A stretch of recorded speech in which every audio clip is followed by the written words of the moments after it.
કે જ્યારે સમગ્ર દેશમાં ઇતિહાસ લખાશે, સમગ્ર ગુજરાતમાં ઇતિહાસનું લખવાનું કામ થશે અને જ્યારે આમ આદમી પાર્ટીના ઉદયની વાત થશે ત્યારે સાહેબ તમારા નર્મદા જિલ્લાનો ઇતિહાસ લખાશે કે સૌથી પહેલી કે આજે ઇતિહાસ બન્યો છે માનનીય ચેતરભાઈ ના નેતૃત્વમાં, એની આગેવાનીમાં, એની કુશળતાની અંદર જે કે છે એનો રાજીપો છે અને અહીંયાથી ભાજપને લલકાર ફેંકવા માંગુ. આદિવાસી સમાજની ચેતર વસાવવાની તાકાત એટલી બધી મોટી હતી કે તમારી તાકાતની સામે આ તાકાતે જીત મેળવી અને નર્મદાની અંદર જિલ્લા પંચાયત બનાવી.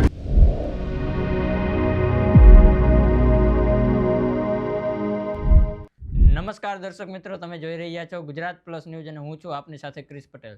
તો હવે આપણે વાત કરીશું પરવીન રામની.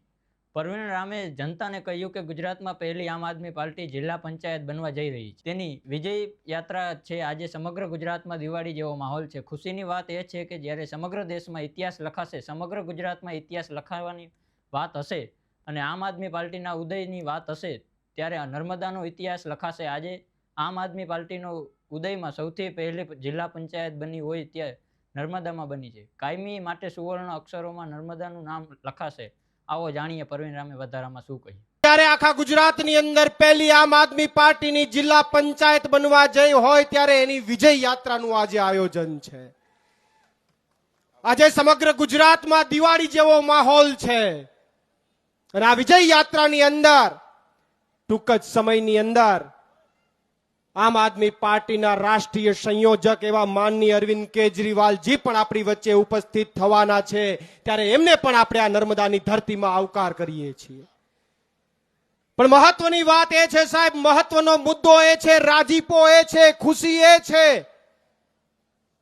કે જ્યારે સમગ્ર દેશમાં ઇતિહાસ લખાશે, સમગ્ર ગુજરાતમાં ઇતિહાસનું લખવાનું કામ થશે અને જ્યારે આમ આદમી પાર્ટીના ઉદયની વાત થશે ત્યારે સાહેબ તમારા નર્મદા જિલ્લાનો ઇતિહાસ લખાશે કે સૌથી પહેલી તમારા નર્મદા જિલ્લાનો ઇતિહાસ લખાશે કે ગુજરાતમાં આમ આદમી પાર્ટીના ઉદયમાં સૌથી પહેલી જિલ્લા પંચાયત ક્યાંય બની હોય તો એ નર્મદા જિલ્લામાં બની હતી અને કાયમી માટે સુવર્ણ અક્ષરોમાં તમારા જિલ્લાનું નામ લખાવવાનું છે, તમારા આગેવાનોનું નામ લખાવવાનું છે, તમારા બધાનું નામ લખાવવાનું છે. એના માટે તમને બધાને અભિનંદન પાઠવું છું સાહેબ.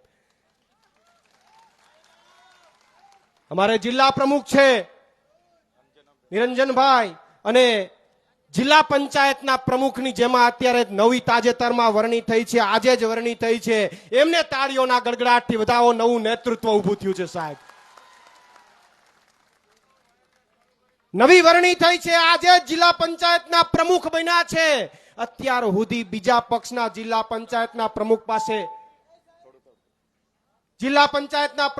આપણે જવું પડતું હતું, તાલુકા પંચાયતના સદસ્યો પાસે જવું પડતું હતું, એમની પાસે ભીખ માંગવી પડતી હતી. હવે તો આપણા બેઠા છે અને આપણા જ આપણને આપવાના છે. ખુશીની વાત છે સાહેબ. અને વિશેષ બીજી કોઈ ચર્ચા ન કરતા હું આપને એટલી જ વાત કરીશ કે આજે ઇતિહાસ બન્યો છે માનનીય ચેતરભાઈ ના નેતૃત્વમાં, એની આગેવાનીમાં, એની કુશળતાની અંદર જે કે છે એનો રાજીપો છે અને અહીંયાથી ભાજપને લલકાર ફેંકવા માંગુ કે આ વખતે સ્થાનિક સ્વરાજ્યની ચૂંટણીઓમાં તમે બધું કરી લીધું. પોલીસની તાકાત વાપરી, ગુંડાઓની તાકાત વાપરી, બધું કર્યું, જે ન થઈ શકતું હોય એ કર્યું. છતાં